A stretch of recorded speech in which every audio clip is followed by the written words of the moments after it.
ఉపాధ్యాయ మిత్రుల్ని అంబేద్కర్ గారికి శ్రద్ధాంజలి ఘటించవలసిందిగా ఆహ్వానిస్తున్నాం.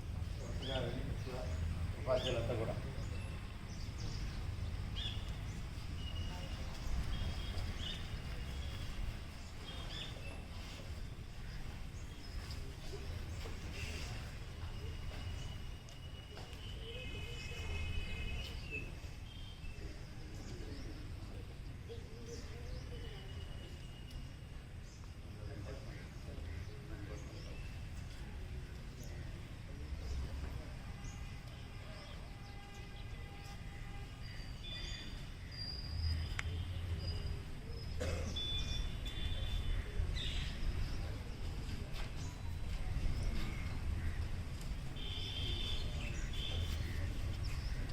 ముందు వరుసలో ఉన్న పిల్లలు 1 by 1 ముందు వరుసలో ఉన్న వాళ్ళు రోజు ముందు నిలబడ్డారు. చెప్పులు అక్కడ ఇచ్చినట్టు.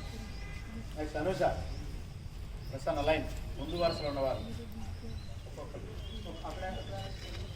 ఇటుపో ఎదురుపోవద్దు వెళ్ళిపో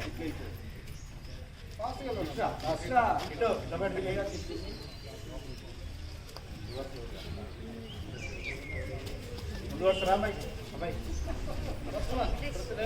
లైన్లో బస్సు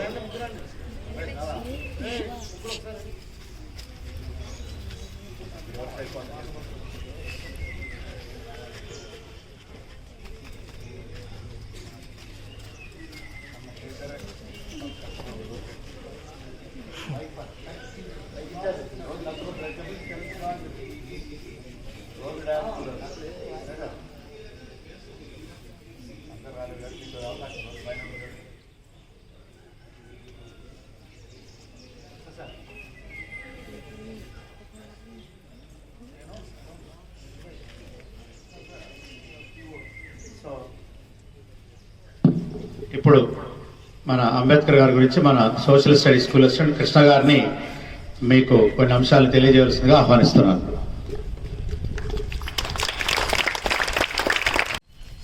ఇన్ఛార్జ్ హెచ్ఎం గారికి, నా తోటి ఉపాధ్యాయులందరికీ నమస్కారాలు, విద్యార్థులకు శుభాశీస్సులు. ఈరోజు భారతదేశ చరిత్రలో ఒక పేజీని లిఖించుకున్న మహానుభావుడి యొక్క వర్ధంతి. అలాంటి మహానుభావుడికి మనం నివాళులు అర్పించడంతో పాటు ఆయన యొక్క ఆశయాలను కూడా ముందుకు తీసుకోవడానికి ప్రయత్నించాలి. అప్పుడే ఆయనకి మనం నివాళులు అర్పించినట్టుగా ఉంటుంది.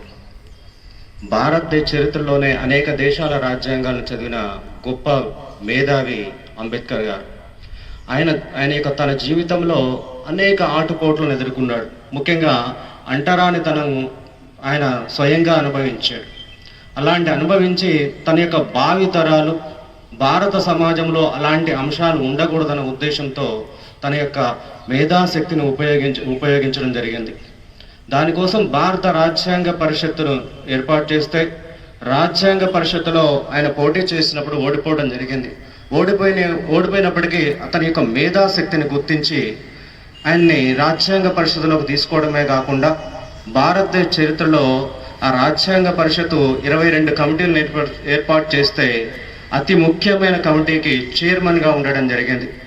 చైర్మన్గా ఉండడమే కాకుండా అందులో సభ్యులు అందరూ సకాలంలో ఆయనకి అందుబాటులో లేకపోయినప్పటికీ భారతదేశ రాజ్యాంగాన్ని తయారు చేయడంలో ముసాయిదా ప్రతిని తయారు చేసి భారత రాజ్యాంగ పరిషత్తుకు అందించడంలో ఆయన యొక్క కృషి అనిర్వచనమని చెప్పుకోవచ్చు.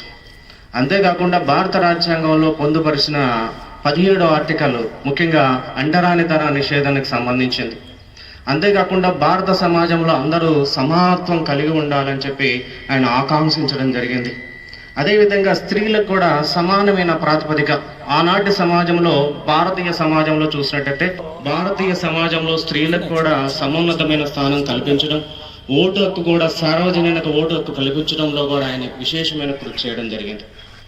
అంతేకాకుండా మన భారతదేశానికి 1935 భారత ప్రభుత్వం చట్టం చేసినప్పుడు కూడా ఆయన అన్ని రౌండ్ టేబుల్ సమావేశాలకు హాజరై అప్పట్లోనే అణగారిన వర్గాలకు రిజర్వేషన్ తీసుకురావడానికి ప్రయత్నించడం జరిగింది. ఆయన ఇప్పుడు కొంతమంది ఏమంటారంటే ఆయన రిజర్వేషన్ తీసుకొచ్చిన వ్యక్తిగా చూడండి, సమాజాన్ని ఏకతాటికి తీసుకురావడానికి అందరికీ సమాన అవకాశాలు కల్పించాలనే ఉద్దేశంతోనే ఆయన చేయడం జరిగింది. ఆయన కృషి ఫలితంగానే ఈరోజు అందరము ఒకే విధంగా ఉండగలుగుతున్నాం, చేయగలుగుతున్నాము. అలాంటి మహానీయుడికి ఆయన యొక్క ఆశయాలను మనం ముందుకు పోవాల్సిందిగా కోరుకుంటూ సెలవు తీసుకుంటాం. Thank you sir. Krishna sir చాలా చక్కటి అంశాలని ఈ సందర్భంగా మీకు తెలియజేసినందుకు కృష్ణ గారికి మరొకసారి ధన్యవాదాలు తెలియజేస్తూ, అంబేద్కర్ గారి ఆశయాలకి అనుగుణంగా ఊపిరి పోస్తున్నటువంటి మీ పిల్లలందరూ కూడా భవిష్యత్తులో చక్కటి రంగాల్లో మీరు ఎదగాలని చెప్పి ఈ సందర్భంగా మిమ్మల్ని కోరుకుంటున్నాం. Okay, thank you.